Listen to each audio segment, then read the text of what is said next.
Today we'll be talking about the different ways that Eastern and Western cultures depict gender in video games. When we're talking about East versus West in video gaming, we're talking about Japan versus USA. Let's start with the old days. In 1992, the market was dominated by Japanese video games like Mario, Zelda and Metroid, and other classics that you know and love. But in May 1992, the US-based company id Software released Wolfenstein 3D, which took the US by storm. This changed the face of gaming forever. In Wolfenstein 3D, you play a POW by the name of William B.J. Blazkowicz from his point of view as he escapes Castle Wolfenstein.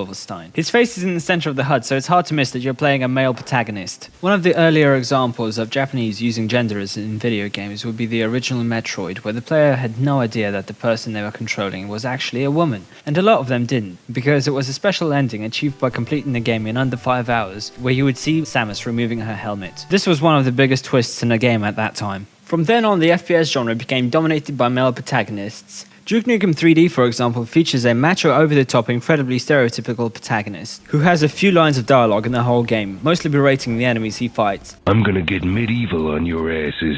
The game also has a few female NPCs, but nothing even remotely close to decent. I had noticed that in both cultures, the innocent female characters are depicted with smaller, more petite bodies, and the more serious characters are presented a bit less seriously. This is more apparent in one game more than others. Final Fantasy VII has two main female characters that both rather like the protagonist. One is a shy, sheltered, innocent flower girl, and the other is an outgoing, fist-fighting bar owner.